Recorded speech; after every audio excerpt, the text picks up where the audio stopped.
tried to get rid of that bar again. Good evening, everyone, and welcome to the latest episode of Boys from the Baltic Star, a traveller adventure. You join us today with the two travellers, myself in the basketball vests, I'm very little in the corner, and Ewan with the Fortnite headphones. And between us, like a rose between thorns, looking like he's about to deposit some milk tray in some woman's window. It's Ben, Yeah. our DM. Thank you all for joining us. If you don't already, please follow us on Twitter at BoysBaltic.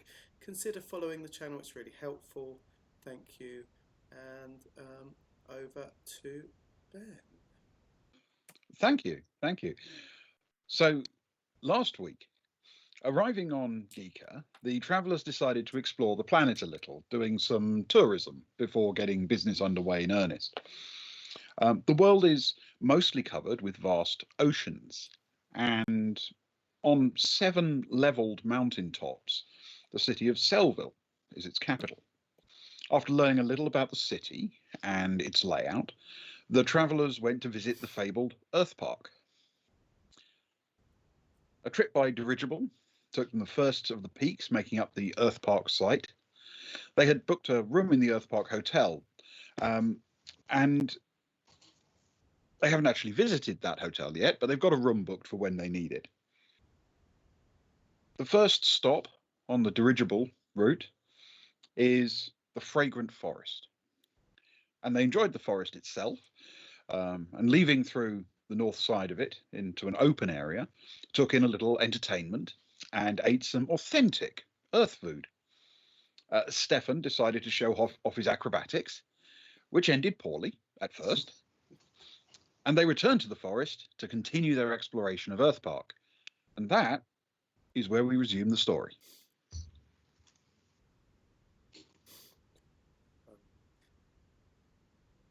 Soraya will lean back over her shoulder and say, "Come on, Stefan, catch up with us again. We've got a whole park to explore. I've heard there's cable cars to the next bit." He gives a little nod of acknowledgement and then smacks to himself, quite proud that he hasn't quite lost it, and runs off after them. Well, yes, quite right. Yes. So yes, leaving the open area, walking through the forest, you once again cut through the quite meandering forest trails. Again, struck very much by the rather delightful fragrance and the sound of the wind just rustling through the trees. And you take a slightly meandering route, slightly different to the one you came in through, and find yourself once again emerging eventually out onto the eastern side of the fragrant forest's peak. And there you can see the fairly large dirigible terminal, with yet another dirigible arriving and another departing. And just to its south, the terminus for the cable car network, which takes you around the rest of the park. So Cara will look at the map nearby. There's always a map nearby these sort of. You are here. Yeah, exactly. A nice red arrow. Yeah. And she'll look. It looks like the beach, sort of the lake, is the first stop. Would that be correct? Yes. The next stop en route is referred to as the Blissful Beach. Oh, it sounds blissful. I like the sound of Blissful Beach. Cara's quite excited about this. It's been a long time since she's known the beach, and she's a bit excited about this. So starts tugging at Daddy Agnar as he's been on this trip, and says, "Come on, let's get onto the beach. We've had our fun here. Let's keep exploring we don't want to miss anything." Okay. All right. The little terminal for the cable car system is a fairly generic little building with cable cars coming in from the sort of southeast and heading out towards the east. There's just enough room inside the building for the cable cars to turn around and for people to get on and off. And the system seems fairly automated. You know, it literally is just running, and you just jump on the next cable car as it comes in.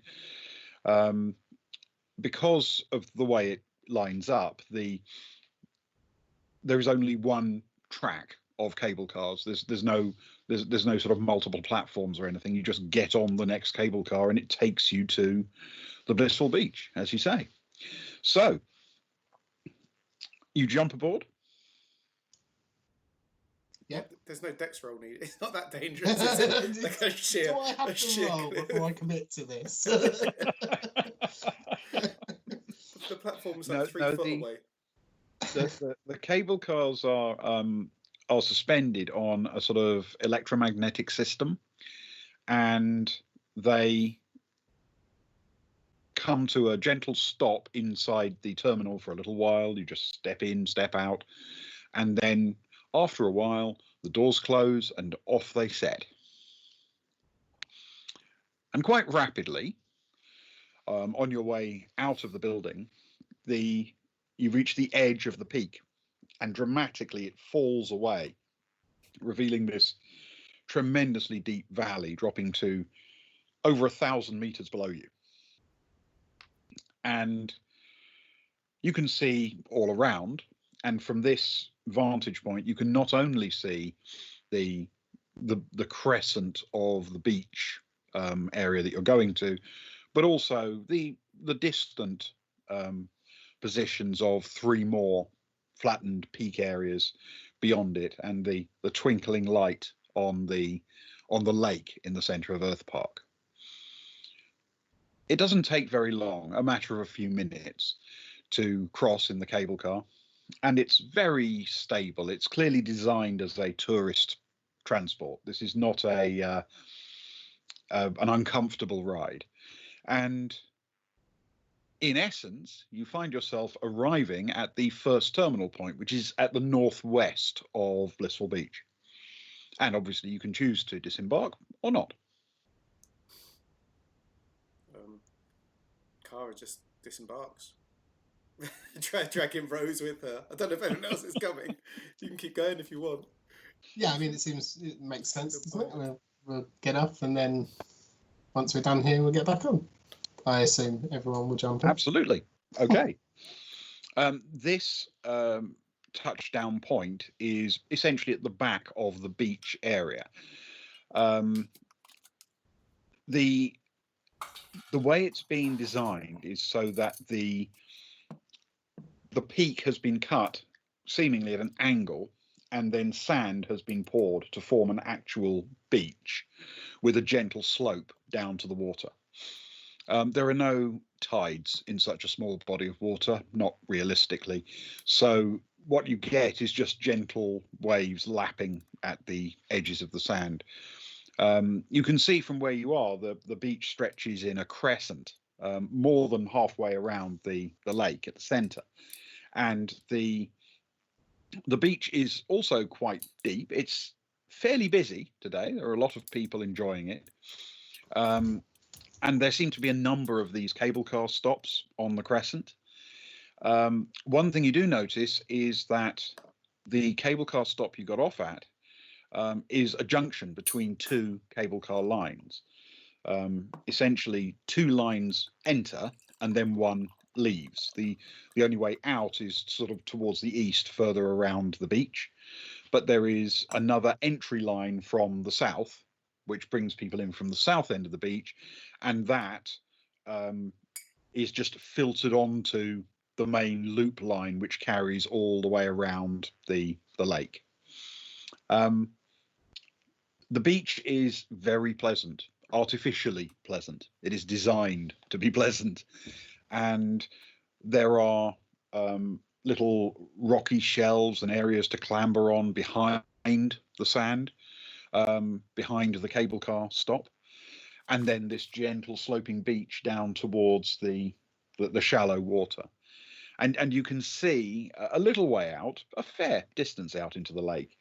There's a sort of little line of marker buoys, which forms a crescent around the actual beach area, which demarks something for the purposes of the swimmers and bathers.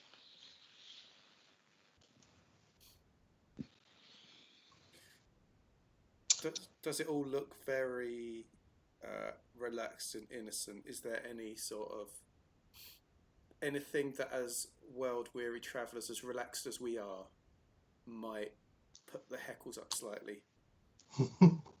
Just a little bit jarring. Roll a survival check for me Oh, with intellect. that's a 0 + 2. Okay. Oh, they're not quite warm enough yet. 5 + 2 is a 7. Okay. Nothing seems to stand out for you. It just looks like holidaymakers enjoying a beach.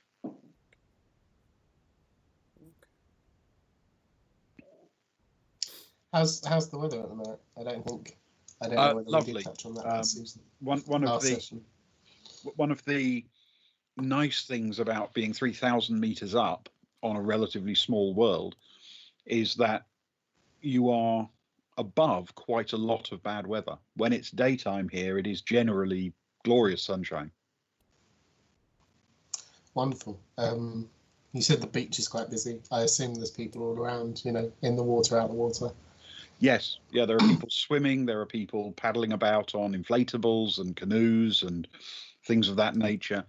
There are people with little electric-powered swimming devices and aids that pull them along, and plenty of people jumping in and jumping out of the water and just splashing around and enjoying themselves, basically.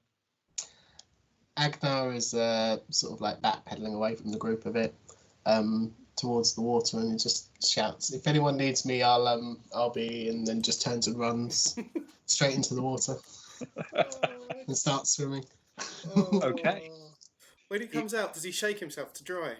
Yeah, I mean, he does it when he's in there as well, to be fair. If he's just gone under the water and pops his head back up, he'll shake. Not quite James Bond-esque, but, wet dog. Would it be inappropriate to suggest he's doing the doggy paddle? I don't think that's offensive to Agnar.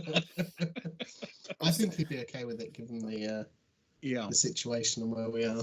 Yes. The only thing that you notice, other than the fact the water is clearly warm and shallow, at least as far as you've swum out so far, it does appear to be very shallow. The curve of the beach seems to continue down at roughly the same slope until it gets to perhaps 3 or 4 meters deep, and then level out as it stretches out. So it's clearly intended for the pleasure of the swimmer, not for deep sea operations or anything like that. Yeah. The other thing you notice is that it is saline. It's saltwater. Is it clear? Is it very clear? Can you see the bottom? It is. It is very clear, very clean. Arguably, again, artificially clean. It may be being scrubbed and purified. Okay, wonderful. He just spends a bit of time floating on his back, letting the waves lap off all the blood and stress of the last world. I've got to say, after a year of lockdown, this is sounding really good to me.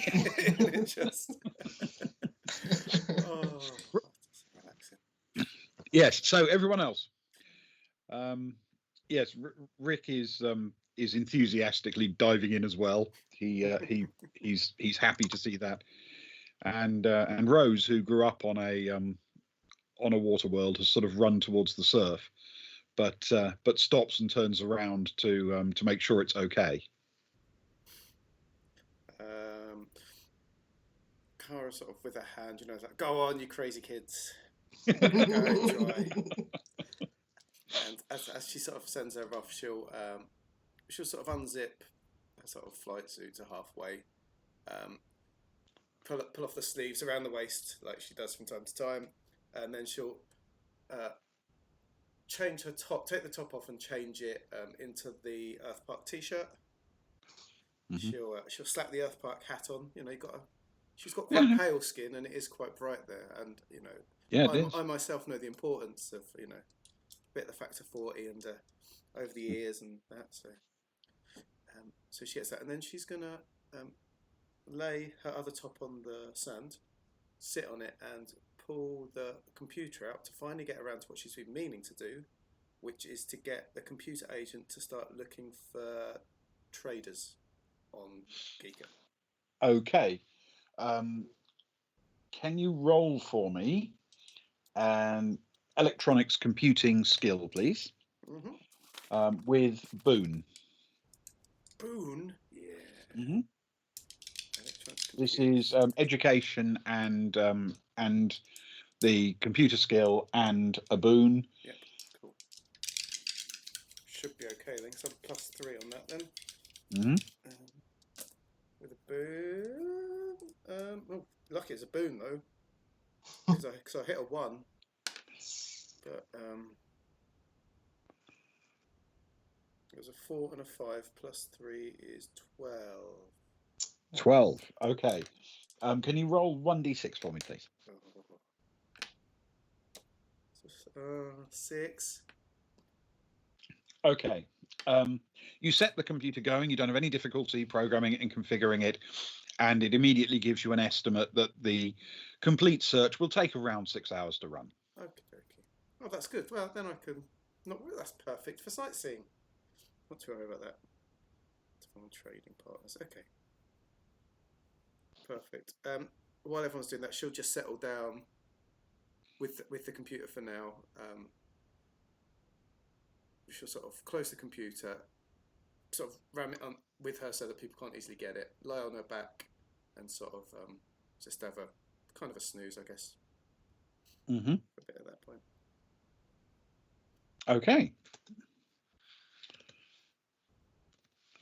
Anyone else doing anything different other than just pootling about? Soraya?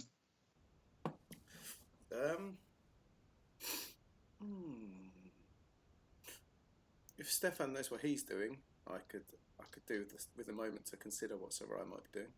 Okay, Stefan? Stefan is, I mean, he too has his baseball cap and he's pulled his t-shirt collar over his neck. It's quite fair. But he's wandering around looking for a bar. He's looking for a cocktail bar. The most ostentatious, holiday-esque umbrellas and all. Excellent. Yes, I don't really need to make you roll for something like this because they are actually advertising where you can find things of this nature. It appears that the only buildings on this island are the cable car stops, and there are 5 dotted around the beach. Each of them have, in addition to a main entrance into the hall where you board the cable car, 3 more sides. One is a shop that sells everything from beach toys to t-shirts and hats and sunscreen. One appears to be a sort of ice cream and cafe and soft entertainment place, and the other does indeed appear to be a cocktail bar and regular bar faced onto the side. Wonderful. He'll pick up a few cocktails, 4 cocktails, and then head back to the beach and see if there's any loungers, or is it towels on the beach situation. He'll just lay down on the sand. Because they've had the chance to deliberately sculpt it, what they've seemingly done is to carve the rock in such a way that in patches randomly scattered all the way across the beach, there are little areas where instead of going down the slope, the slope levels out to produce a flat surface, which they've then fixed a permanent white coloured fabric top over, so you can just plonk yourself down on one of those or on the sand as you choose. Oh, perfect. He'll find one of those, preferably with an umbrella, so it's got a bit of shade. And he'll probably send a message to Soraya actually, and just say, "I've got some cocktails." And he'll give her the location of where he is. Cool. I mean, you're all going to be within a couple of 100 feet of each other at this point. It's you haven't spread that widely apart. Okay. But for the sake of not getting up, we're on holiday. Absolutely. Yeah. Yes. And Soraya. She'll get the message. She'll spot where he is, and she'll sort of approach from behind, so from higher up, and then suddenly sort of slide down quickly into the space sort of next to him, almost knocking the cocktail out of his hand. Whoa. As she sort of slides in, sort of grabs a cocktail, settles in next to him, and gets out her binoculars, and just starts scanning around. Really, just sort of looking down the length of the beach, looking out to the lake, seeing if she can see across the others, just getting a lie of the land, I guess. Okay. Yes, roll a survival check for me, please.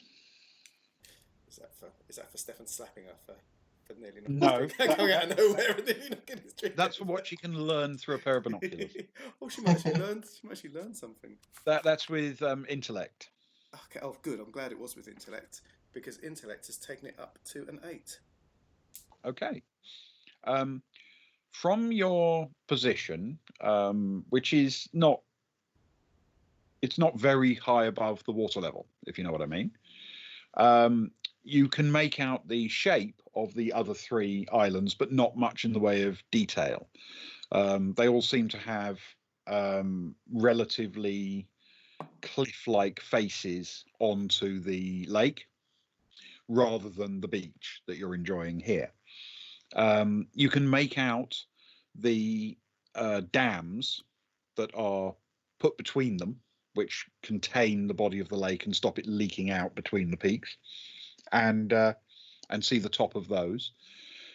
Those dam surfaces, the tops of the dams, are a little bit lower than the island tops, but obviously they're a little bit higher than the level of the water. There are seemingly some landing jetties on the islands on the far side, which are occupied with boats, but those boats look they don't look like pleasure boats. They look like they're part of the operations of the park, moving stuff about from place to place.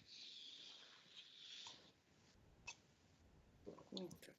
So she'll just sort of casually, in a very actual James Bond scene, actually, she'll just sort of lay back on there, sipping a drink with one hand and just with the other hand holding the binoculars up, and just casually, seeing what she can see, pausing on a group of people, splashing around in the surf, then across to another couple just sort of hanging out, then back over to the operations boats, just that sort of thing, while she's drinking next to Stefan, just relaxing, but sort of not going 100% off, not switching off 100%.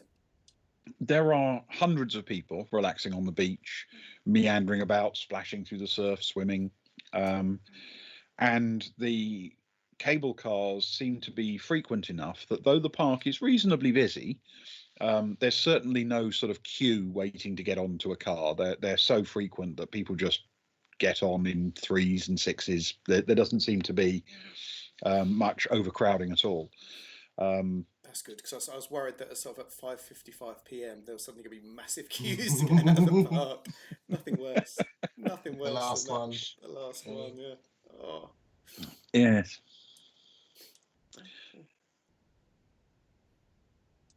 Okay. How about our swimmers?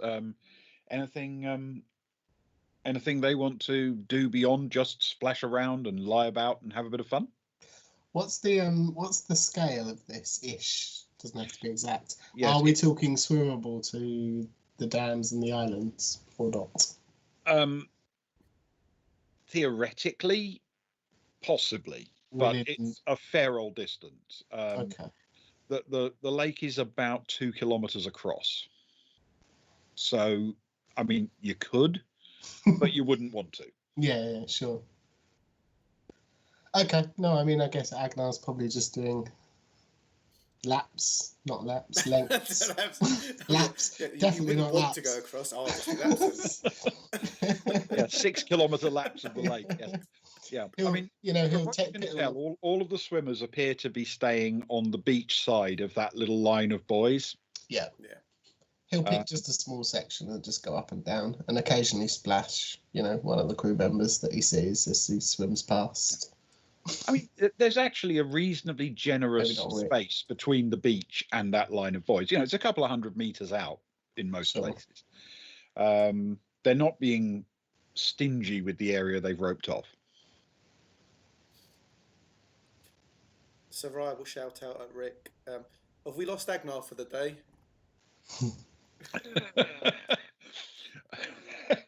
Rick blows out a sort of water fountain of saline water. It's like, I don't know, but you've probably lost me.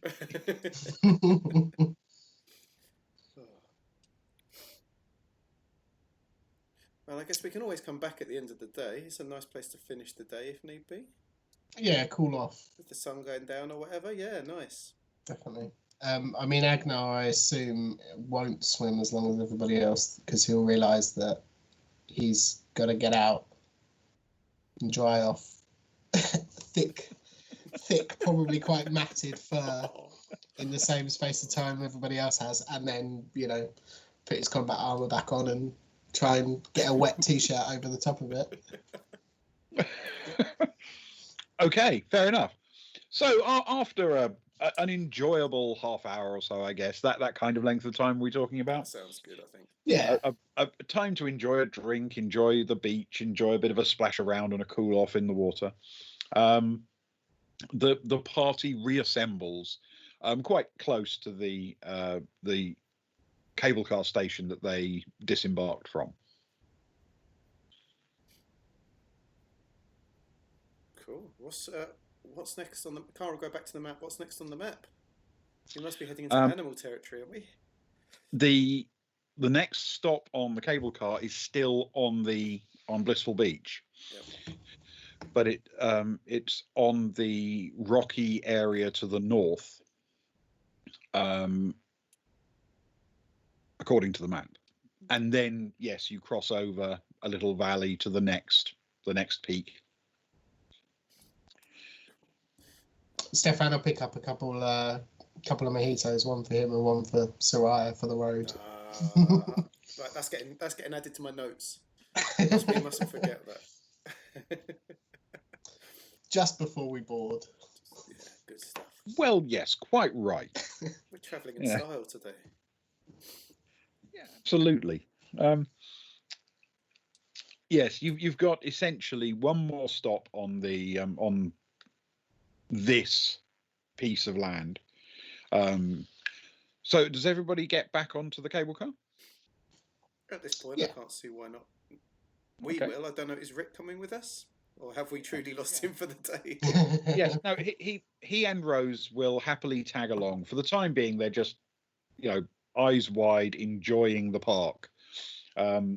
They have, courtesy of their employer, got a year potentially to enjoy this park and come back every day if they want to. That is true. So I can see them going AWOL off the ship. So they have absolutely no need to sort of, literally absorb themselves with just one thing. They don't know what's next on the agenda. That's true. Every stop better than the last. Yeah. I mean, the first day at these places is always taking everything in and seeing what it has to offer before, so you can plan better for the next day. Yes, indeed. Yes, that is exactly what it is for. Yeah. Cara will ruffle the back of Agnar's slightly wet head still and say, "Come on, let's go meet your ancestors." Okay. So after a few moments, you arrive at the point where the cable car slows down in the next stop, which is still on the Blissful Beach peak. as you've approached this stop, you've realised that dotted around here are a series of individually cut terraces, each with their own little shade and private area, and flowing between them a sort of stream of water which flows down in innumerable little sub streams down these steps in little sort of 12-inch and 2-foot waterfall drop offs from one step to the next down until they flow eventually into the lake. There's no obvious source for them to come from, so presumably it's pumped. But there are people scattered on these little terraces in the shade, dipping their fingers into the running water as it flows past, and seemingly enjoying the area. You can, of course, disembark here as well if you'd like.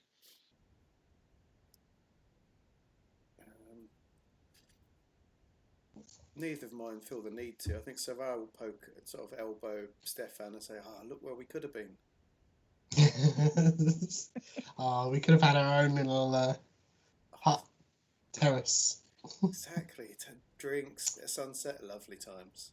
Next time we'll come straight here. Okay. We'll settle in for the day.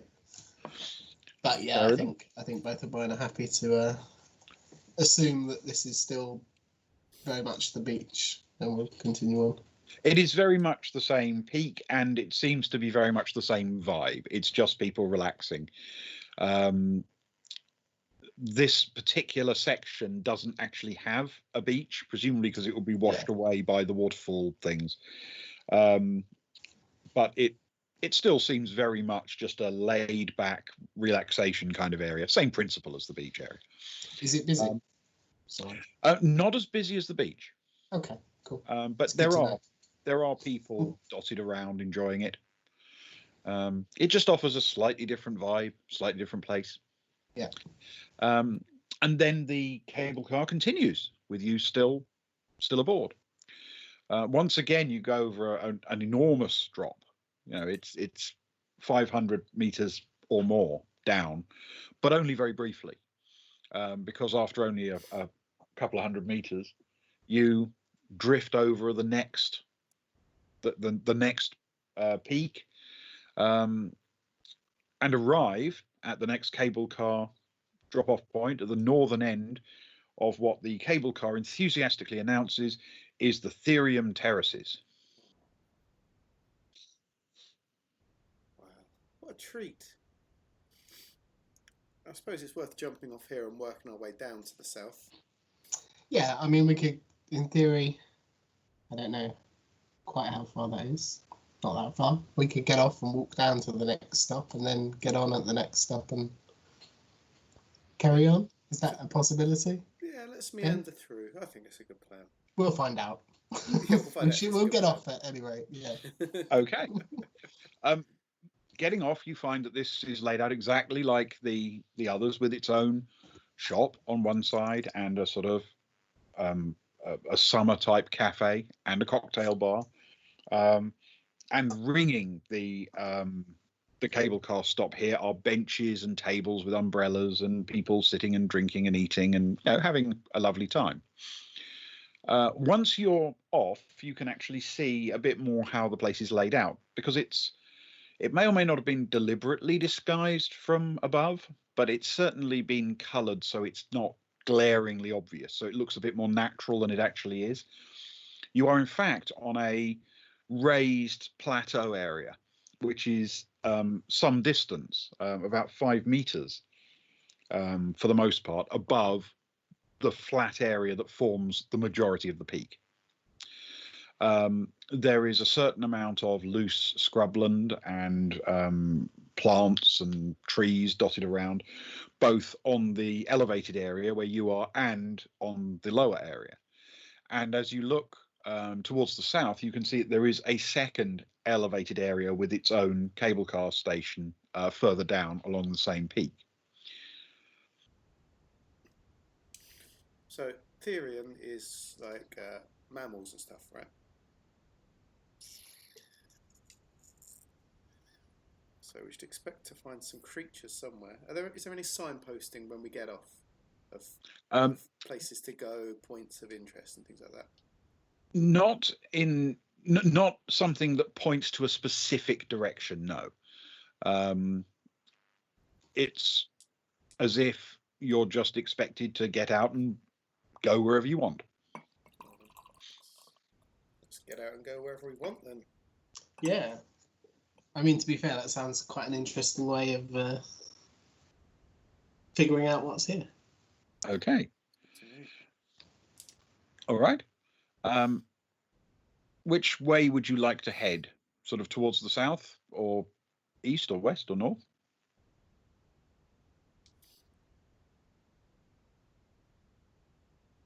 I feel that if we don't go north first, we might miss something out. Okay. Let's go north. Let's go north. See how far we can get and see if we can peer over the edge. Oh, grief, yeah. Okay.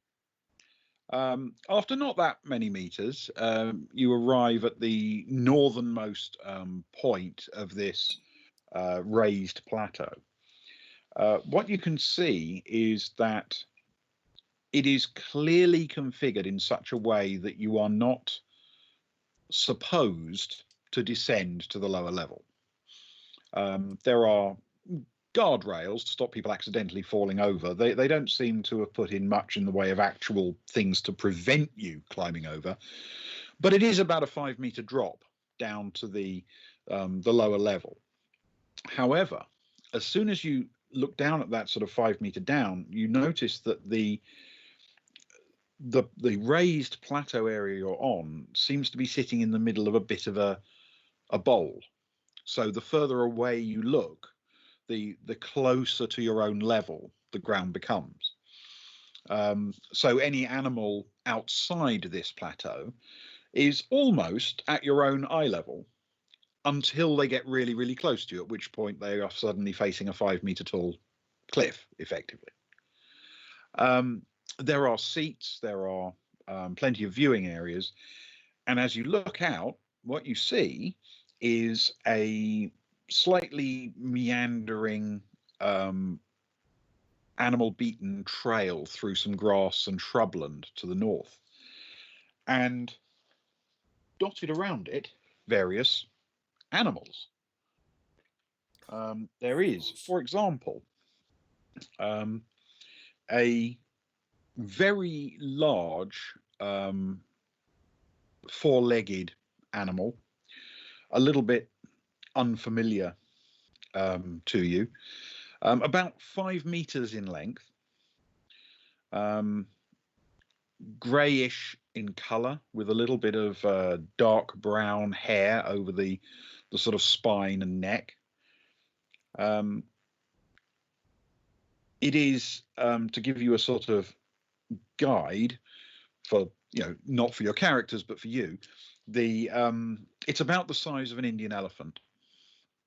But it is clearly not an elephant. It has one very large, very thick-based conical horn right in the center of the top of its head, between the eyes. So it looks like a very unusually proportioned and much larger version of a rhinoceros. Oh, goodness.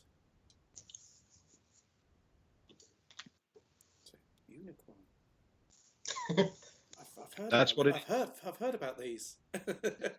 Back on Earth. Yes, it is a unicorn, clearly. Not very far beyond it, there is a tall bird walking, roughly the size, shape, and design of an ostrich. However, it's considerably larger, heavier, and taller than an ostrich, standing about 3 meters in height, about 10 feet tall, and must weigh the best part of a ton. Wow, that's never going to take off, is it? Based on the size of its limited, stubby little wings, I don't think taking off is going to be an option. Is there anything on the guardrail, like information panels that might tell you what the animal is, or sort of. I thought you were going to say there are any do not cross signs. Yeah, if it don't say don't cross, then we can't. Then we don't have to stay here. Yes, there are signs which have the sort of universal symbol for a mobile communication device. When you see these, it normally means take out your own communicator and you will get information or Wi-Fi connection or something like that. Sounds brilliant. Sounds brilliant. You don't have to get on a QR code. Like, the government's not going to get our details, are they, if we do it? I couldn't possibly tell you. Cara will naturally grab hers from her pocket and sort of hold it up and, try and get it started. Okay. As soon as you do, you get a little pop-up of the Earth Park logo on your communication device, and a number of options, but the one that doesn't seem to be commercial, about booking attendance at the hotel or buying product of one kind or another, is an augmented reality function. She'll press on that bad boy straight away. Immediately, she sees a camera image appear on her mobile device of the ground in front of her where it's pointing. Yeah.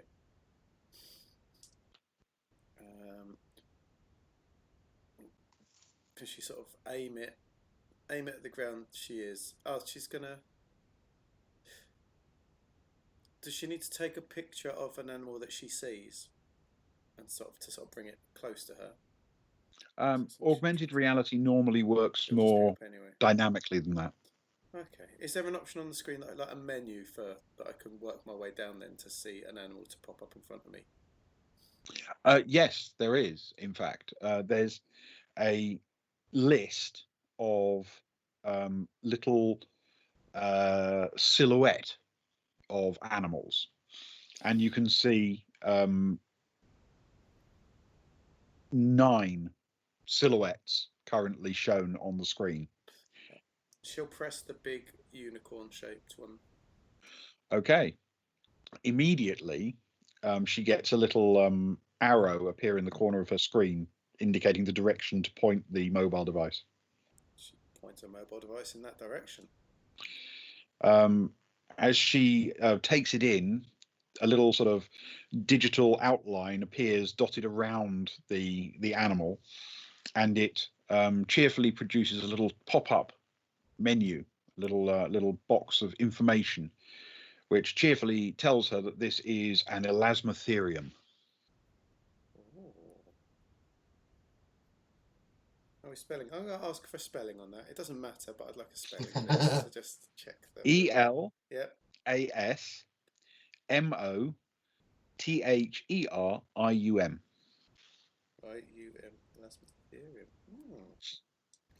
I like the sound of that.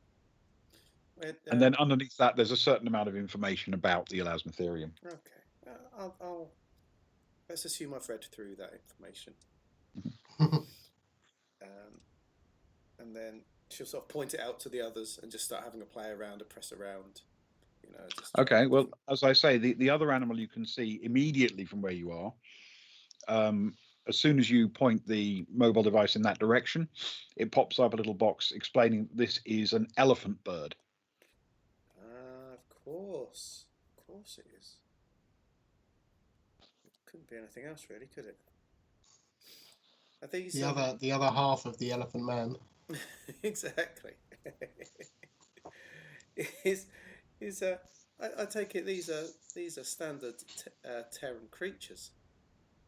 This is what we'd expect to see if we went to Earth. This is Earth Park. Yeah.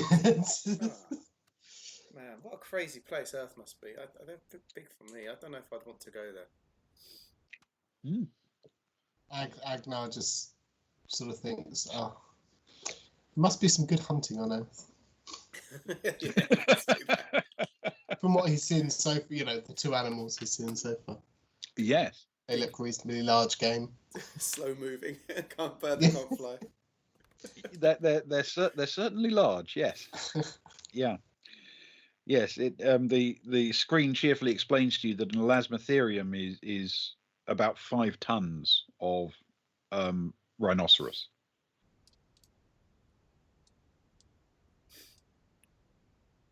Ooh. Sounds good to me. Now, Rick is the biologist, isn't he? Mm. Carl, so have you ever heard of these creatures before, Rick?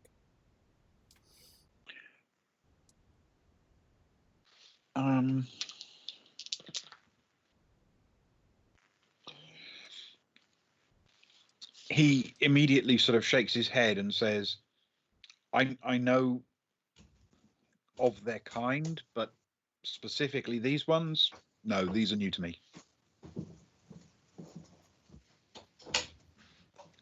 Would you like a photo with them in the background? A selfie. Yeah, Yes. man.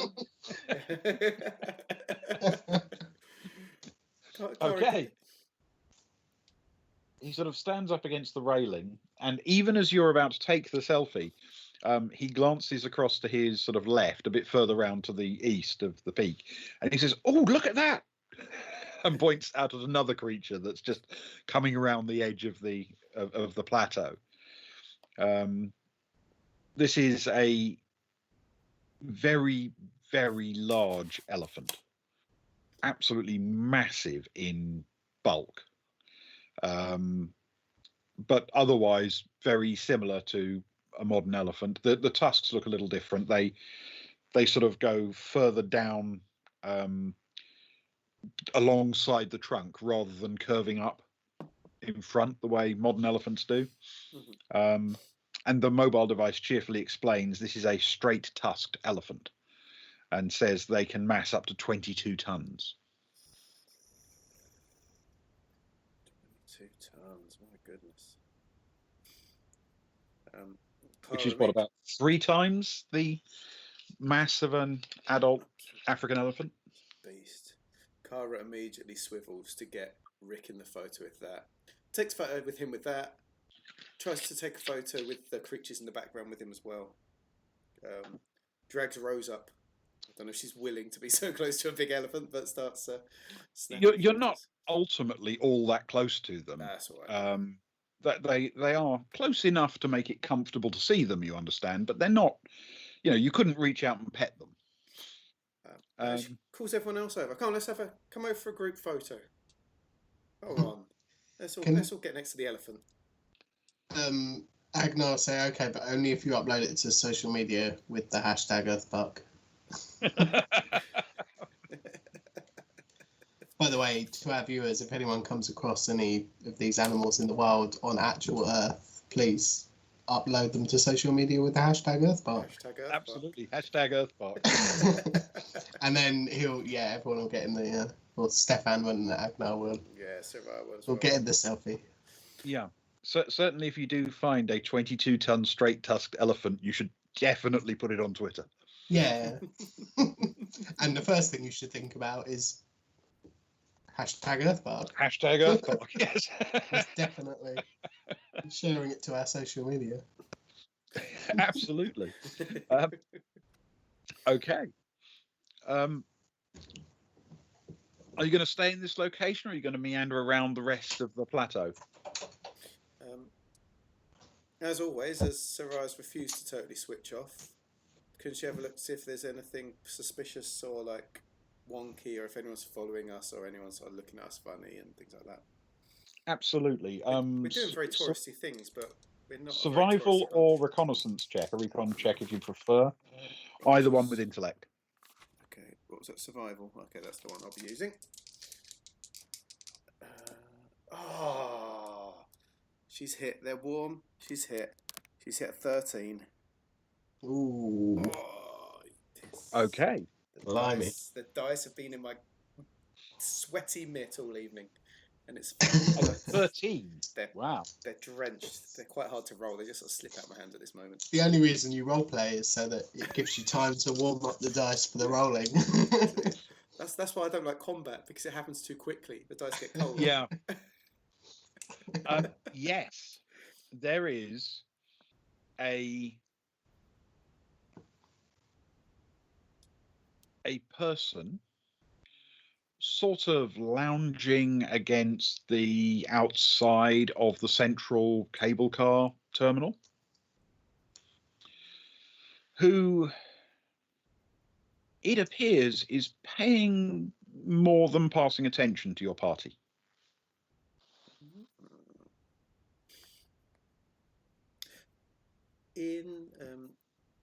In her glance, because of course she's just glancing around, trying not to, so she doesn't get a great look at him or them or her, or is there anything like obvious about what they're wearing, or is it their uniform, or anything that makes them stand out from what I can see? As first of all, the person appears to be female, and is casually dressed, very much for the Earth Park tourist experience, but is wearing a slightly oversized jacket, which is a bit well worn and scruffy, and possibly a little bit heavy for the warm weather.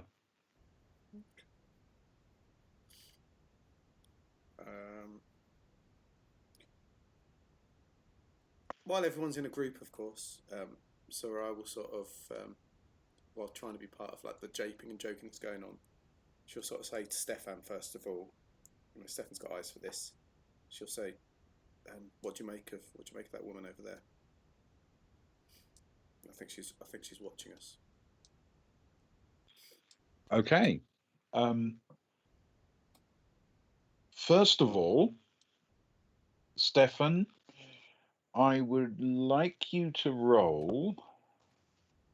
I've given you a hospital pass, Stefan. Sorry. Yeah. Yeah. It is definitely a hospital pass. I would like you to roll a deception check with intellect, please. Okay, that's going to be a straight roll. I'll make sure they're warm. Please do. Oh, that's a 7. Okay.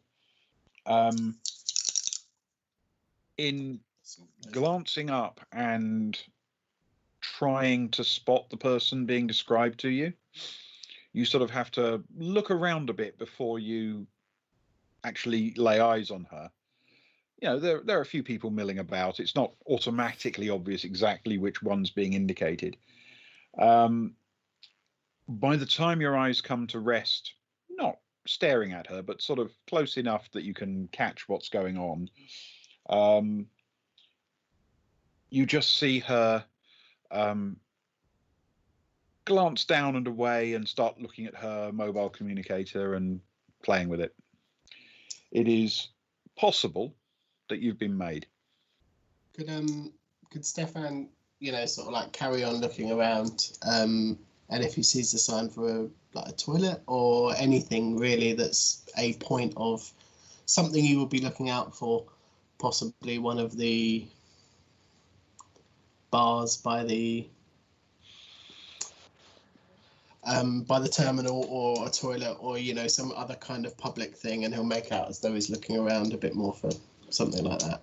Yes, all of the facilities are based in this central square unit around the cable car terminal, including lavatories and bar and shop and sort of cafe, ice cream joint, that kind of thing. So something that's not close to where she's standing. You said she is effectively standing right there next to all of that, because she's on the corner of that central thing. Okay, he'll wander off, and he'll just say, I'm just gonna use the little boys' room, and he'll wander off to the gents, and he'll I guess he'll pause maybe for a minute outside and not look at the lady, but cough, just to draw a bit of attention to himself, and then walk into the toilet. Okay. All right. Can you roll a deception with Dex for me? That's slightly better. Not a great roll. This is 7 plus 2 is 9. Okay. All right. And sorry, let me just double check. His deception is 0, so it's okay. It's not -3. And can you roll a recon or streetwise check, whichever you prefer? Oh, wonderful. He will definitely roll streetwise. With intellect.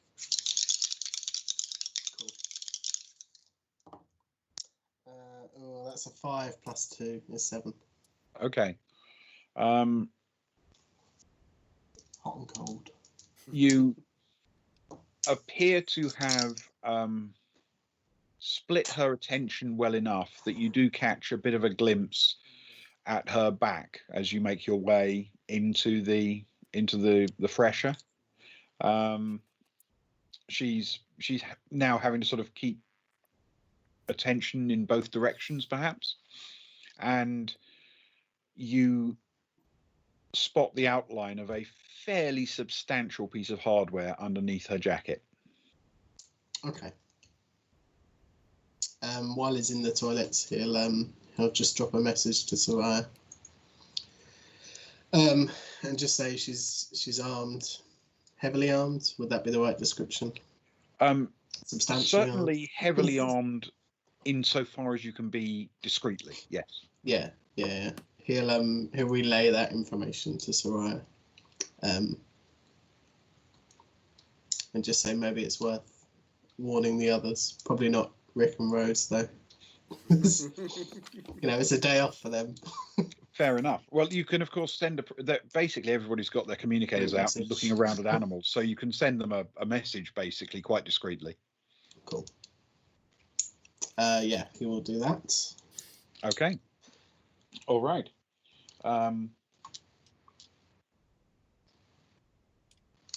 Okay. And as you emerge back out from the fresher, the woman is still visible, but she's sort of wandered off towards the eastern side of the plateau as if she's going to look at the animals.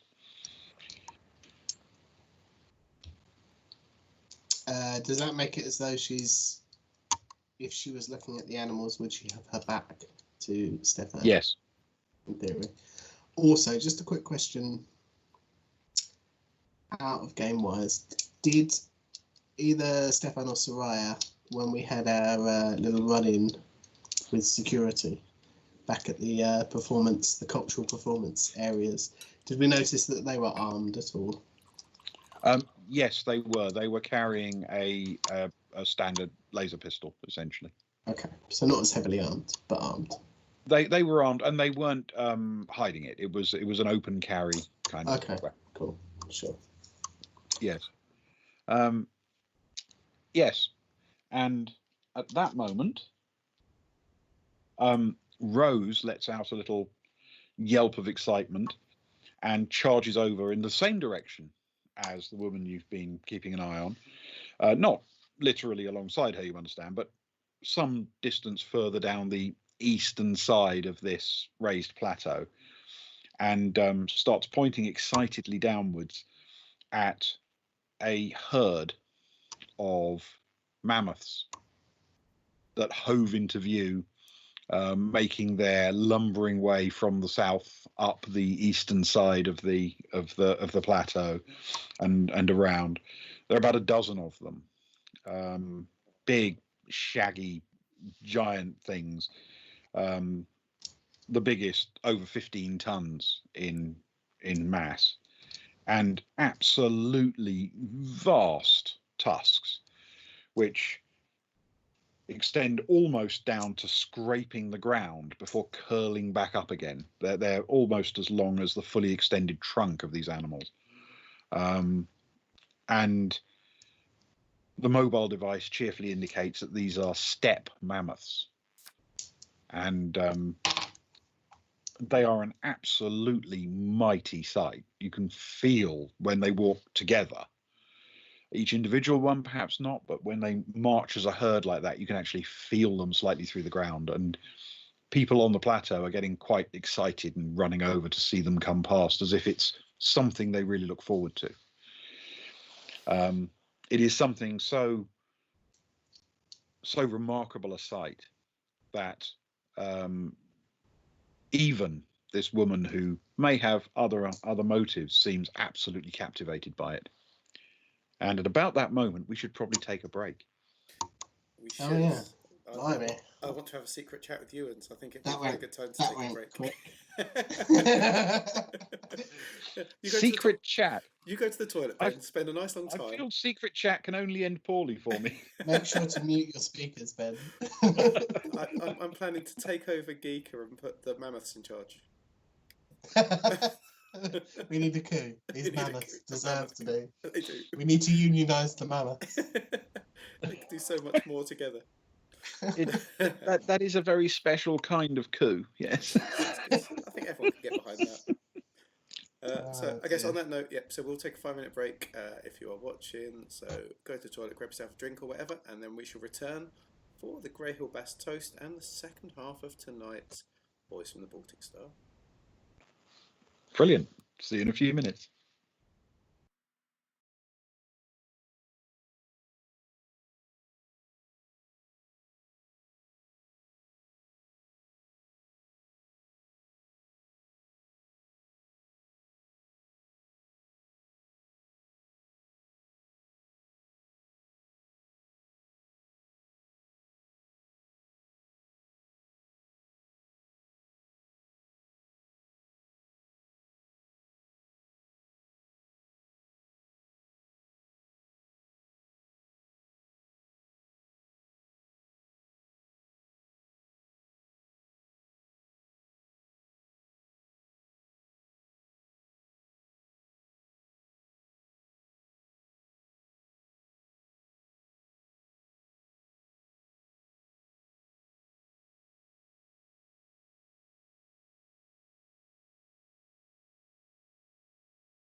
welcome back to the. I put the top bar up, which felt very disrespectful. And now my other bar's there, which is equally as disrespectful. If we're going to do it, we've got to do it properly. There we go. There's no messing around. Come on. There we go. Come back. Let's go. Come back. Never mind. It was worth a try. Welcome back to. It's gone. Welcome back to the second half of Boys from the Baltic Star. We are viewing many mammoth right now, and because of the majesty and the might of them, bringing sort of a tear to the eye. It reminded me very much of an old colleague of ours, someone called Grahil Bast, who even the thought of him now brings a tear to all of our eyes. He was a fine barman. He was a fine steward. He was a terrible shot, and he was and he was absolutely terrible at a person to pick if you were trying to attack someone. And sadly, because he was chosen to attack someone, he's no longer with us. So we remember him halfway through each session with a toast. So I'd like us all to raise our glasses and give a toast to the late, great Grahil Bast. Grahil Bast. Grahil Bast.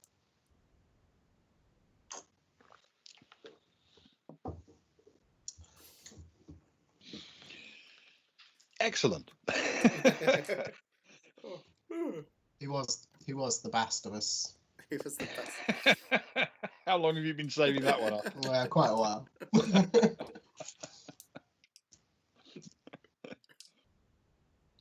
Yes. So, the less said about that, the better, perhaps. Yeah, move on swiftly. So, we find ourselves at the northern plateau on Therium Terraces in Earth Park, looking at mammoths and keeping a weather eye on a somewhat suspicious woman. Yes, as she's distracted, somewhat engaged with the mammoths. Can Stefan make his way over from the hub, the drop-off station? Absolutely.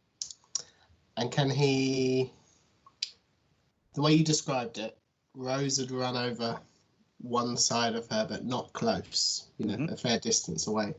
Can he just walk up the other side of her, but reasonably, like a foot or two away? And he'll just he'll say, "Oh, they're beautiful creatures, mammoths, aren't they?" Okay.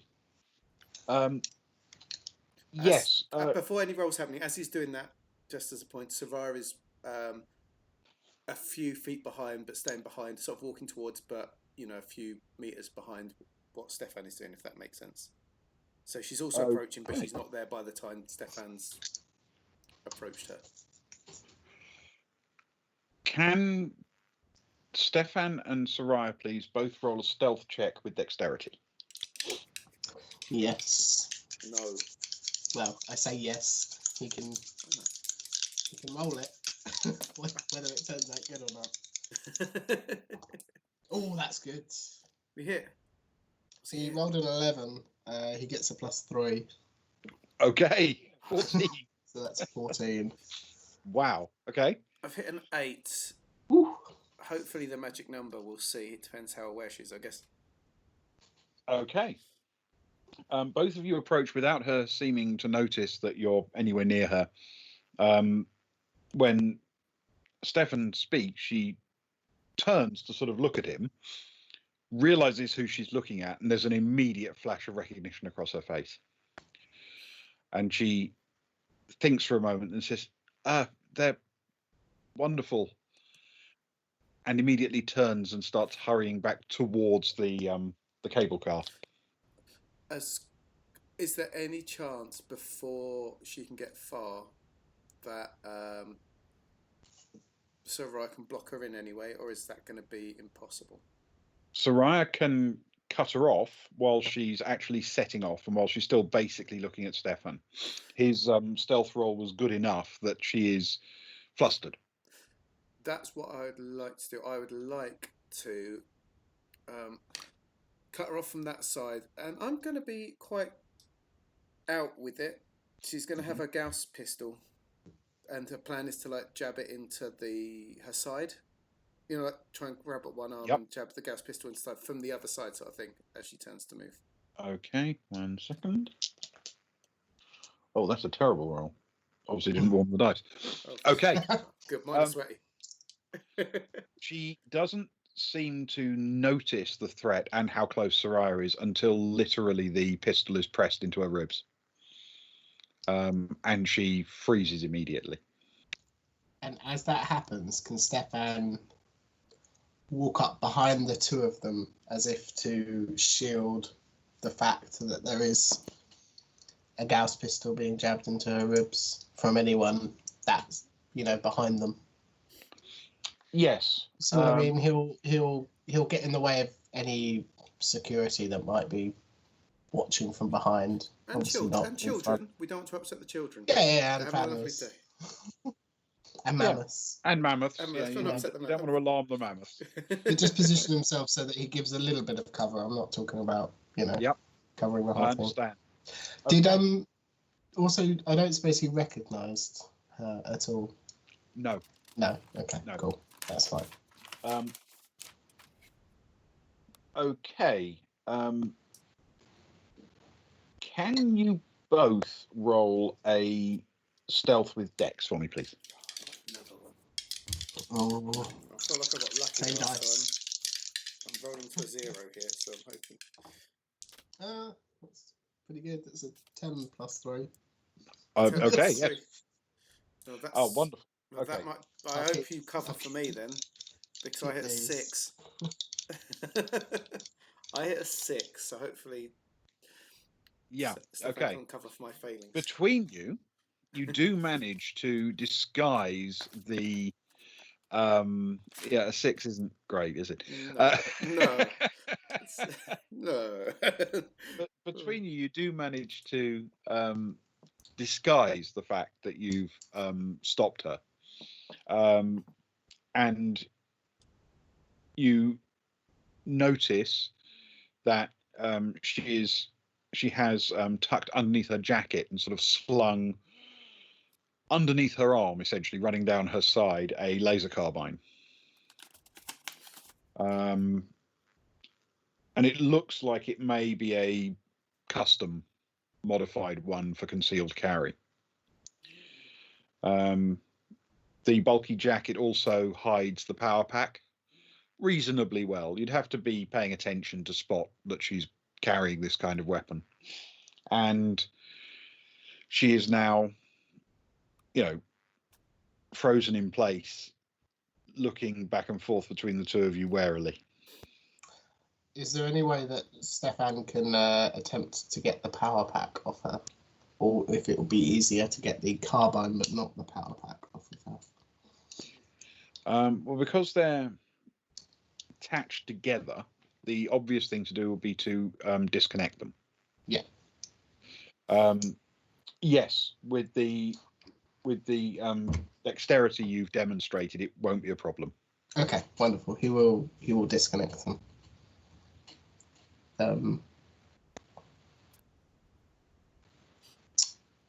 As he does that, Soraya will say, "That's a much larger weapon than we've seen around these parts. Much bigger than the securities."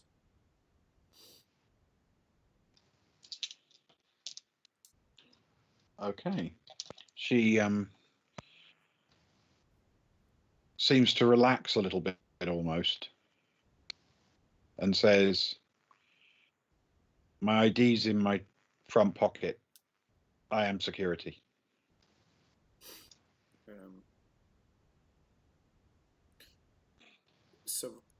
Soraya keeps the gun tightly pushed into the ribs and sort of motions for Stefan to reach for the ID.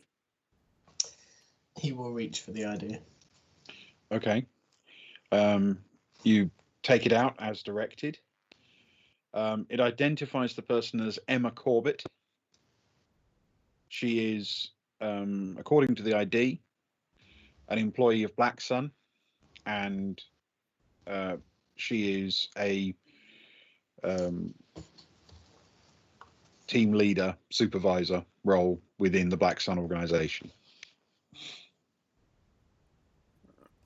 Do all team leaders get given the special weapons?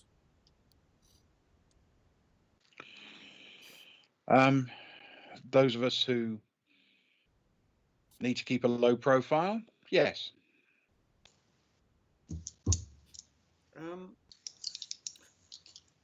I couldn't help while we've been having our wonderful day out that it seemed that you were paying more attention to us than any other group. We've got no screaming kids, we've got no drunks among us. You know, just a group of friends hanging out, and yet they were, you know, it almost seemed like you were following us.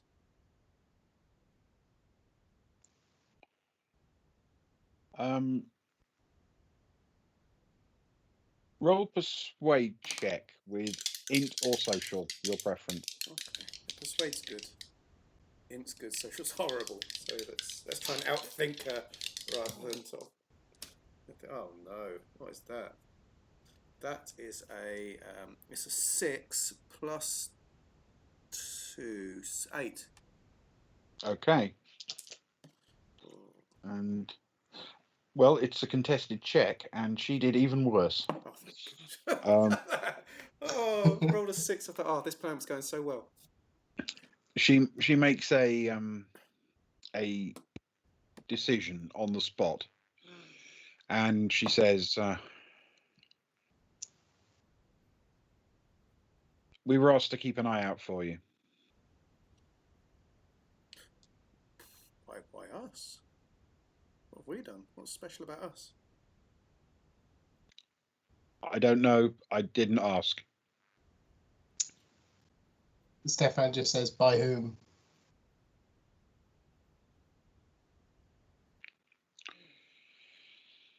A most insistent man. One of our employees. He seems to have developed some paranoid tendencies, and he thinks you're here to kill him. The irony is, Stefan will say, I was just about to explain to you how we seem to be quite paranoid at times, you know, people watching us, press ganging them into telling us what they're doing. So I think we can relate. Needless to say, you can check our tickets. It seems a bit of a silly thing to buy yearly passes if you're showing up to kill someone, wouldn't you think?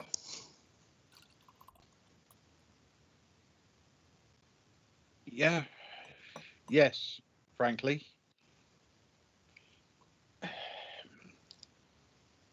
Look, cards on the table.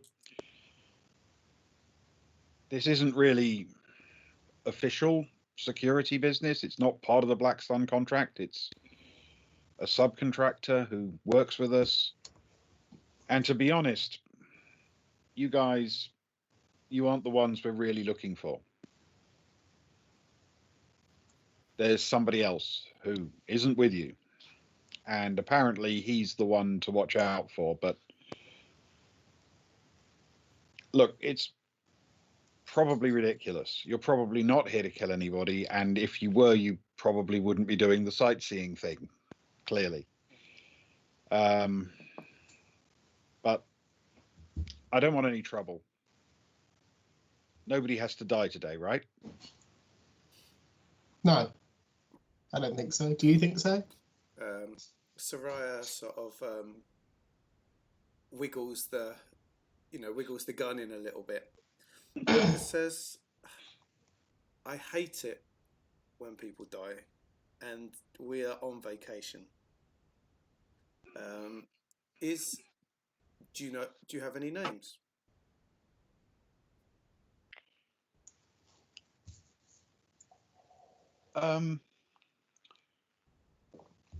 Roll a persuade with intellect, and with Bane, please. Bane. Oh. Persuade's +1, intellect's +1, so I'm hitting +2. Let's see what we can get. Come on, no ones, please. Ooh, okay. A 5, a 4, and a 2, which means a 4 and a 2, which means Okay. +2, so that's an 8. So no, it could go either way. Who knows? Let's find out. I think that's the cold dice. Is that the one? That's the sweaty one. That's what we need. This is important. Don't laugh at me. This is very important. It's an opposed check. Who says a chance? It means there's a chance. She shrugs and sort of puts her hands out, in a sort of gesture of nothing to do with me, boss, and says, one of our people, not really one of our people, guy called Falco, he's paranoid about this old friend of his called Sever, and he thought you guys might be bringing Sever. But truthfully, I don't see Sever. I don't actually know where Falco is. And I'm not going to die over it. Soraya will say, as we're getting on so well, I feel like we can offer, and in the spirit of goodwill and being left alone for our vacation, I'd like to give you a little bit of inside information. We know those names, but we've fallen out with Sever. He's nothing to do with us. We left the planet, not interested. I don't know if you've ever been to Osim before, but it's not a beautiful place. And quite frankly, we're just here to chill and have a good time and forget about all of those ridiculous people on that planet. If that puts your contract at rest, then that's great. Roll a deception check with intellect. Oh, at least she's got a jack of all trades. That's a -1. Was she lying? Was she lying though? Was she lying though? I don't really He's a bit annoying. We did drop him off, I guess. Not literally lying, but she's hiding stuff. Yeah. Sure. Yeah, I get it. She did try and kill him by moving the spaceship off so that he nearly fell to his death. So. Not purposely. Surely that was incompetence. That was incompetence. That was him suddenly jumping up too quickly. Right, -1 because my jack of all trades, but then a +1 for the intellect, so it rounds out at 0. And I doubt that's going to be good enough. That is 5. 5. Yeah.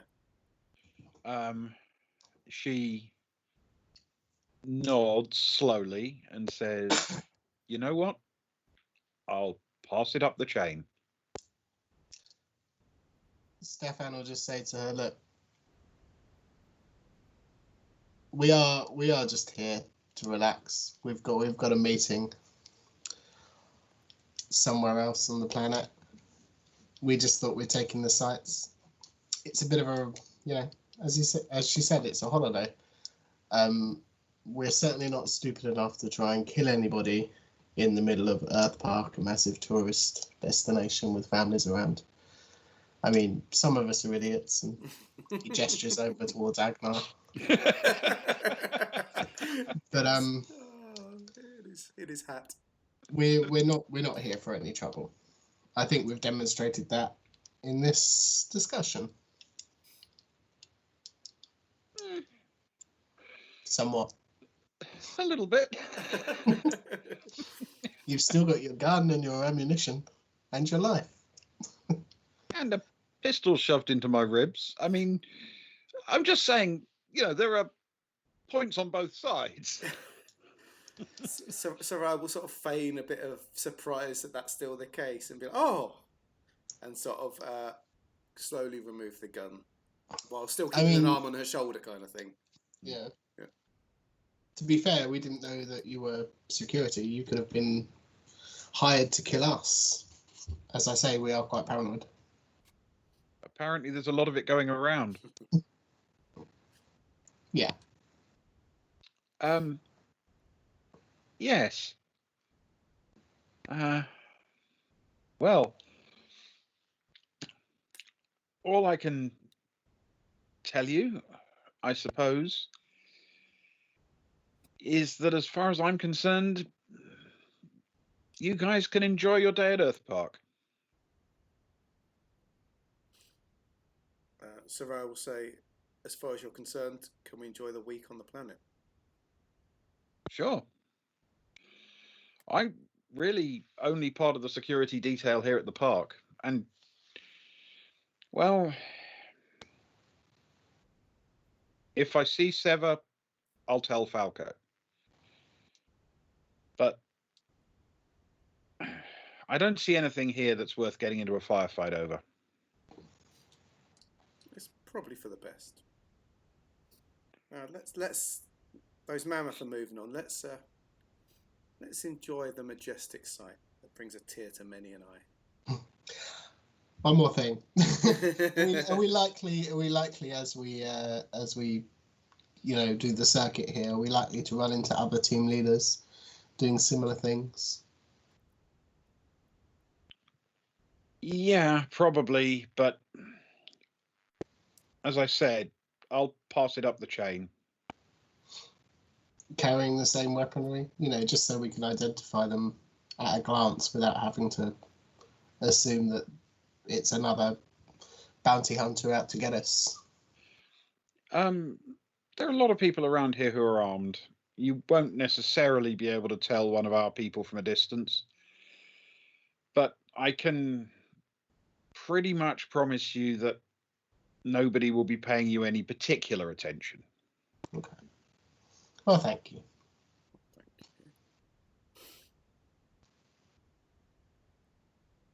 Yeah, and that's all Stefan's got, I think. That's all he's got.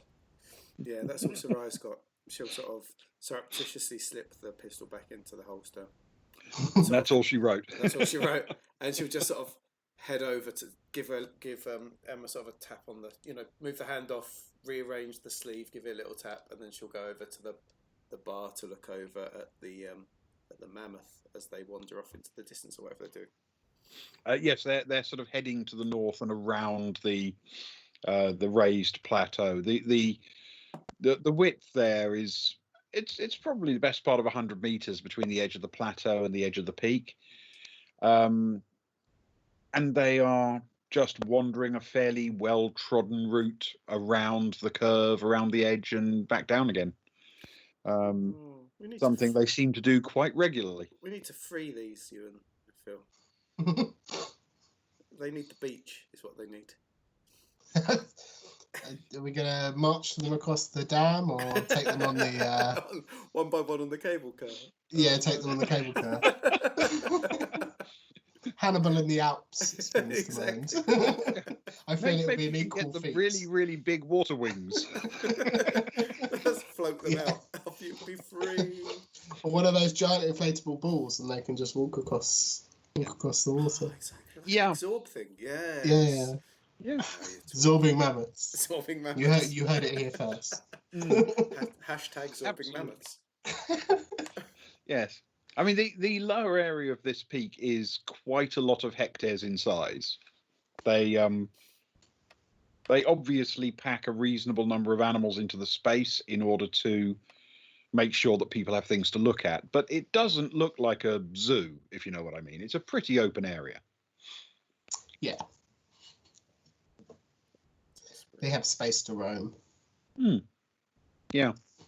And one of the nice things about the sort of loops around the plateau is they've got laps they can do effectively. Quite long ones around to see different things and take in different views. Yeah. That's lovely. As we leave her, does she wander off? Does she like make her way quickly away from us? She straightens her shoulders, sort of shakes her hair loose a little bit where it was obviously getting a bit tense under there, and strides straight to the cable car terminal and in. Cool. Soraya will turn to Kara and say, when your other stuff is done, can you run a check on it at some point? Not hack the cable car and send it to its doom as she pulls off. I'm not a monster. I'm not a monster. Come on. No, that certainly seems a bit over the top, doesn't it? Yeah, a little bit, perhaps. Yeah. Tip her Someone into just the doing their job. Yeah, exactly. She's only doing her job. She's only following orders, isn't she? It's all right. Okay. Yep. So that's what she'll say to Kara. So I'll try and remember that because her computer's running at the minute, isn't it? Okay. So I'll ask her to check. Okay. So photos have been taken, selfies have been done. I guess the others have sort of they're not stupid, so they've noticed things are going on with Soraya and Stefan. Mm-hmm. So I guess they'll come over and they'll get explained to sort of. Yep. Not so much Rose and Rick, of course, would sort of try and do it slightly surreptitiously. But if Rose is excited by the animals anyway, and I'm sure Rick's loving a bit of the nature. Mm-hmm. Biology. Yeah, exactly. I'm sure we can surreptitiously spread it. Like I say, mix of communicators, a mix of low whispers, just to put Kara and Agnar in the know, I guess. Okay. Yes, I mean, everyone is up to date, insofar as they need to be up to date, yes. Cool. Fantastic. Kara looks at the map. She says, carnivores next, isn't it? Carnivores is to the south. Do we get to see some blood and some teeth? Okay. Should we go? She looks again at Agnar. She's like, Agnar, there's his fangs. As she says, blood and teeth. Blood and teeth. Let's see if we can get you in a competition. Probably still with some barbecue sauce around his mouth from the barbecue earlier. To be fair, he's had a wash in the sea since then. Oh yeah, that's a fair point. It all comes out in the saline solution.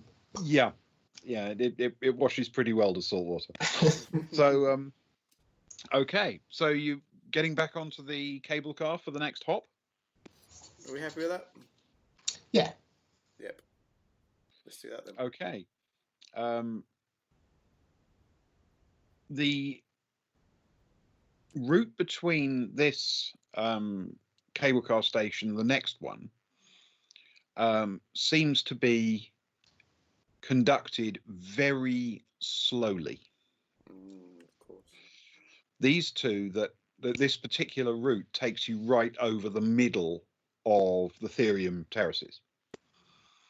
And because each of the cable cars is sort of piloted by its own motor and electromagnetic resource, the computer-controlled system can leave the relevant gaps to allow them to travel their own route. So some will effectively continue just going around the central area of the park, while others will be diverted off to the fragrant forest and back again.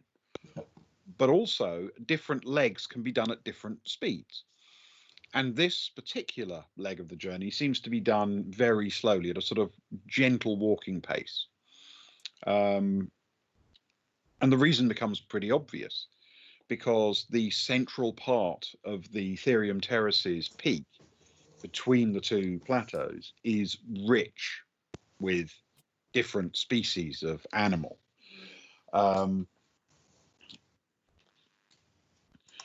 You do see more elasmotherium and another elephant bird, and close to it a similarly tall and similarly flightless bird, rather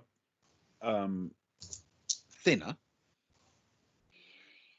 and according to your mobile device and its information page, the only known birds that are truly wingless. They don't even have vestigial or tiny wings. They have no forelimbs at all, and they are called giant moas. What was spelling mowers? MOA. MOA. As you continue on, you see off to the east, in a stand of trees, a couple of enormous, shaggy animals with large claws on their forelimbs, which the system identifies as giant ground sloth, weighing up to 4 tons and 6 meters long. Very impressive for a sloth. Yeah, everything's very large on Earth. Like it must be an enormous planet. It must be enormous. Over the open area in the very center, you see some. They're almost. They're essentially large armadillos, which the system identifies as glyptodon. They are armadillos with an armored shell that's almost spherical in shape. But these are 2.5 meters long, these armadillos, absolutely enormous, with these thick, heavy tails that are shaped like a cone and covered in armored plates. And just as you arrive at the southern stand, you see a herd of deer. But these aren't just any deer. These are giant elk, 3 meters in length, and with enormous, vast, broad spreading antlers that are wider than they are long, 5 meters tip to tip, weighing 3/4 of a ton, absolutely immense for deer. And it is there that you settle into the second plateau, and the cable car comes into the second hut. You can get off there if you'd like to and see the Therium terraces from another side, or continue on to the next actual peak. Quick question. I very much imagine that from the moment that we first saw this augmented reality technology on, was it Kara's phone, the first one? Agnar has had his phone out the whole time and is trying to, catch them all. He wants to see every animal. He's gone full Pokemon, has he? Yeah. And he's probably being very annoying to Rick because he knows Rick likes biology, and part way across the cable car has been like, oh, did you know that the Glyptodon, while heavily armoured, reading off of his phone screen, can run at speeds of up to ... and just regurgitating all the information which anybody could quite happily read on their own phone. Sure. Does he have all of them? Have we seen? Did you say there were 9 to begin with? There were 9, yes. The only one you haven't seen is the diprotodon, apparently. Well, then Agnar will jump off, most certainly, and say, I'll catch you up if nobody else wants to see the... Okay. And he reads off his phone the diprotodon.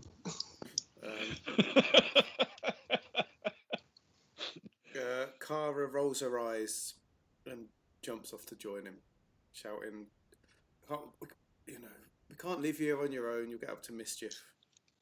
Okay. Enthusiastically following the little sort of arrows on his mobile device, he is steered towards the east of this southern plateau platform, and everyone else follows in his wake.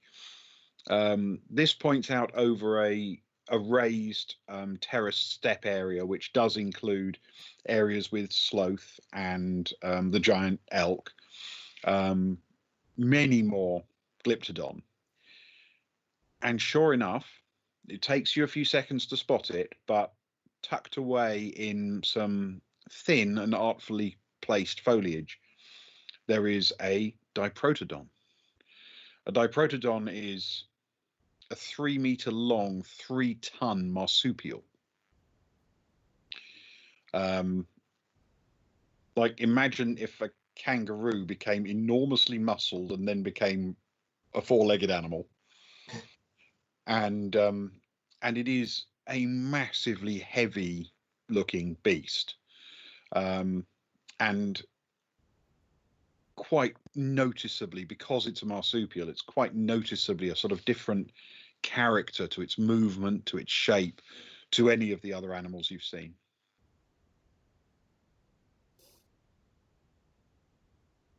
Wonderful. Once he's That's all he read all needed. the information on his phone, That's all he I like to imagine that the shaded out silhouettes of the creatures as you scan them sort of turn into images of them. That might not be accurate, but my experience with technology tells me that's probably true. He'll just say, "Does anybody else want anything from the shops before we get back on?" And he'll offer up. It's free anyway, but he'll still do the. Is there any kind of merch at the thing that is, Ben, that is very based around an animal in that area? Like I saw the Yes. Diprotodon. I came Yes. to Earth Park and all I saw was a Diprotodon.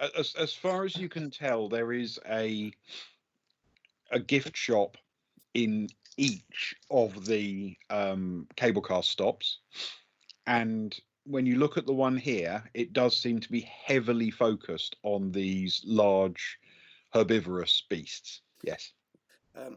Do they have like mini toy versions of them? Like we do at parks now, like slightly rubbery scale models, like little toys.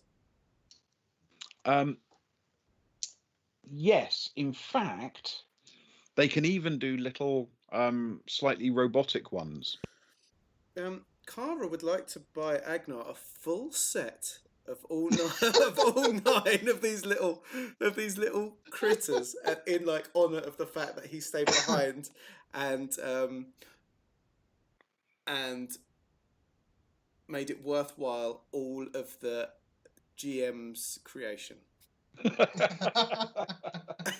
Quite frankly, it's deserved. If you want the full set, you know what? Yeah. I'll give you a slight discount. Oh, thank you very much. You buy a box set of them all. You can have a full set for 150 credits. It's a bargain at half the price. She will buy it to him as you'll hand it over to what she's hoping is a gleeful Agnar. He's very appreciative. And it only widens his ever-present smile. Excellent.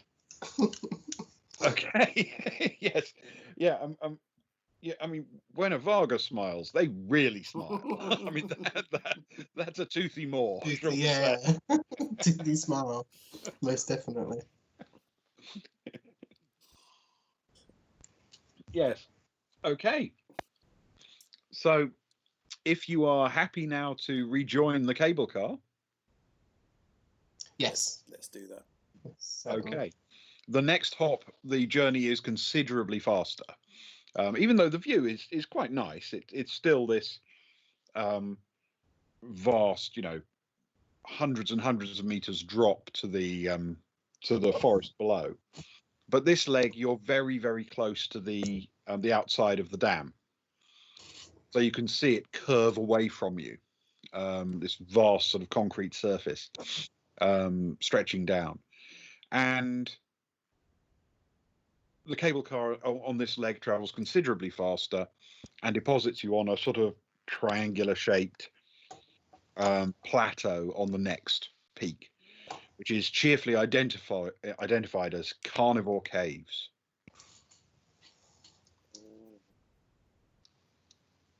Is it the same sort of setup? I.e., there's the area we can stand on some guardrails, and the idea that we're sort of looking down and across. No, it is a little bit different here. The triangular sides each have two distinct buildings with their own viewing areas inside. So you literally have to go into a building down a sort of ramp off the plateau. And from within the building, you can then look into the viewing area for each of these species. It appears that for one reason or another, they've decided it would be best to not have the carnivores all sharing one big open space. Kara's going to rapidly flick through the app to look to see if there's any Moanth. Moanth. Yeah. I know they're not Earth, but I know that certain creatures are coming from certain Terran stuff, aren't they? And being transplanted and stuff. There are no Moanths in the carnivore caves. Oh, shame. Let's go down anyway. Let's go down to the carnivore caves and see what's down there. Agnar's already there. Yeah, of course. I bet he is. He's baring his teeth. He's up for the challenge.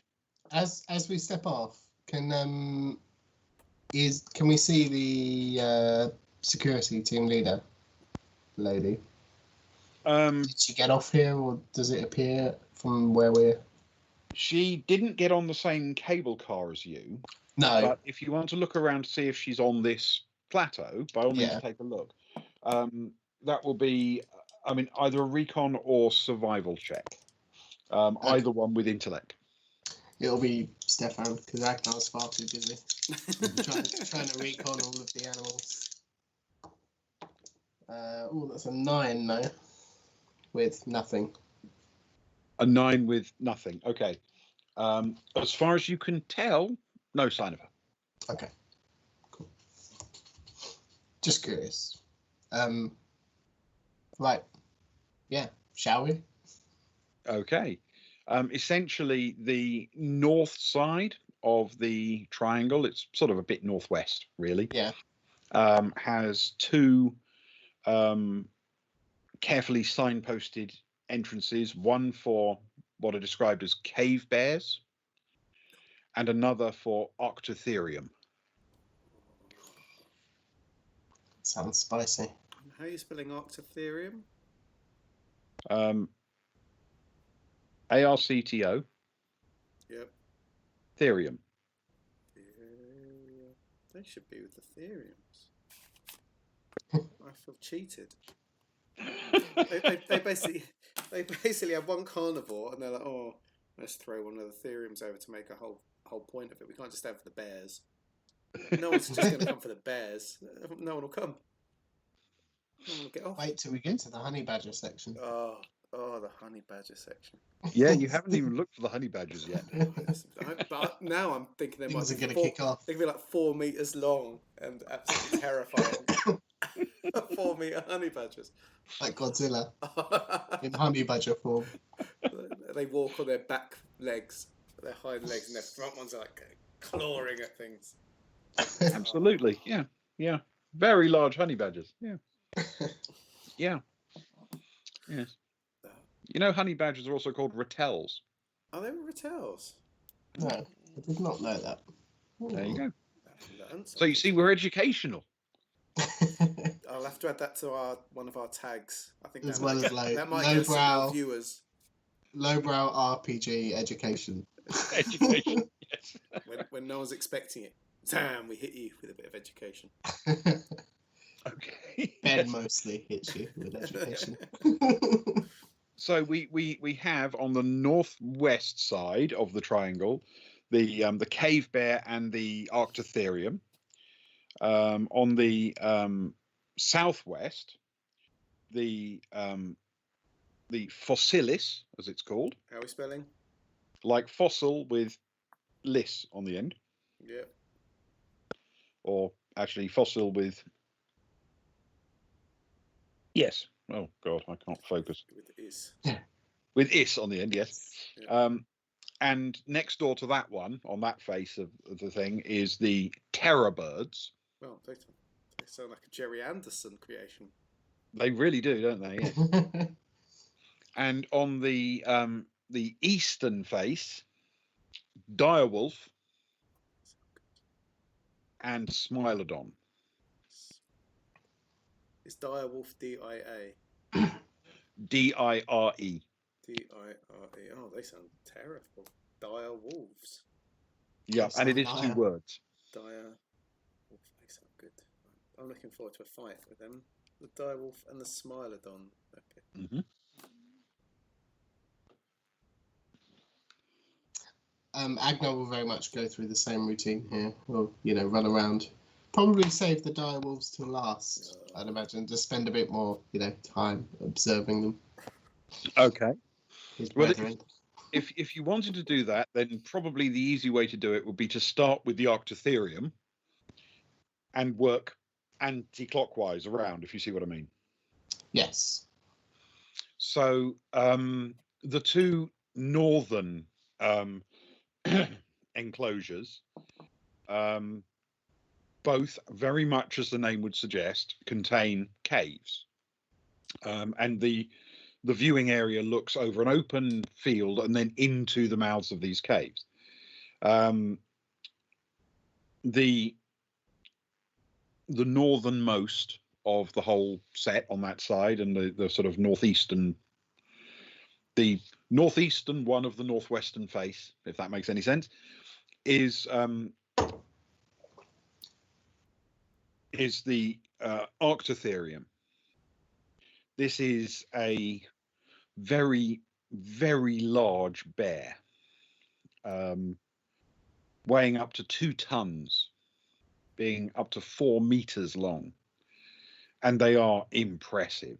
They're much bigger than any bear you'd find wandering around, the Arctic nowadays.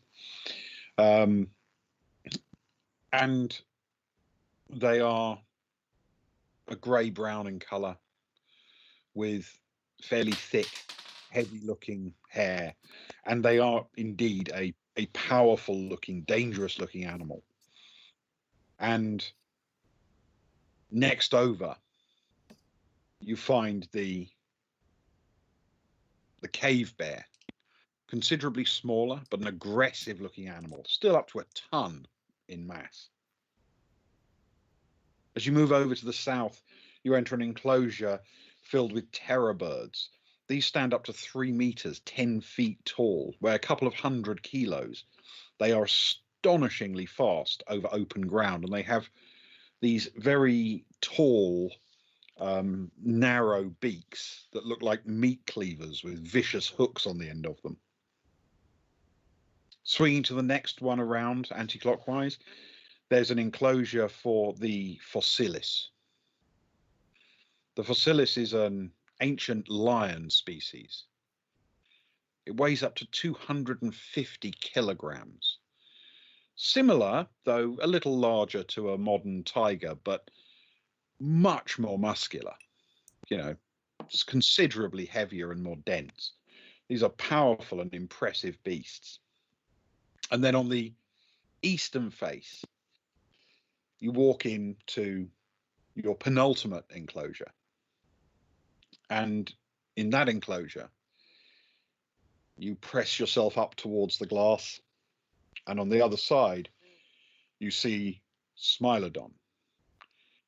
Smilodon is coloured more like a lion than a tiger, but fairly even, brownish, tawny coat. It's 2 meters long and enormously muscular, 1/2 ton of big cat, with 2 enormous canines that stretch down 1 foot long. Your little thing pops up and says, these animals were colloquially known as saber-toothed tigers or saber-toothed cats. And I think you can tell why. And finally, you move over towards the entrance to the direwolf enclosure. And you stride inside to be greeted by the sort of vast panoramic windows and the viewing areas and the benches where you can walk up and come face to face with these animals. And there we'll call it for tonight. Ah. Oh, you're playing with Agnar's emotions. A cliffhanger. Oh. on that bombshell as we leave you in a rage and turmoil. The whole week. This Thank is you. why I only watch catch-up TV, so I don't have to wait. So you can watch it on three speed tomorrow. Thank you everyone for watching through. I did see we got a few viewers tonight, so thank you for that. I really appreciate that. We all really appreciate that. And thank you for those. I hope you that watch. enjoyed. Absolutely, and thank you if you are return viewers as well, and thank you for those that watch it during the week as well. It's much appreciated. We would do it if no one watched it. Quite frankly, we used to in our houses, and we still will do when we're together. We'll still have the cameras going, but we like to be able to share what we're doing with you guys. You know, if you've got nothing else to do or something and want to be part of what we're doing, and so we take joy in that. So thank you so much for that, and we will see you for the next chapter next Friday. Ewan, are we going to do something sneaky next Thursday, even though Ben's not around? Are we going to do a player character takeover sesh? Potentially, we could do something. Let's not commit. Let's not commit. You know, we don't want to be too structured about this takeover. Otherwise, Ben will have time to plan. So that is true. We'll commit early next week. At the latest. But at some point. At some point. But we will definitely see you on Friday. That is a commitment. Yes, definitely. So have a great weekend, everyone, and we will see you next week. Goodbye. Have a good weekend.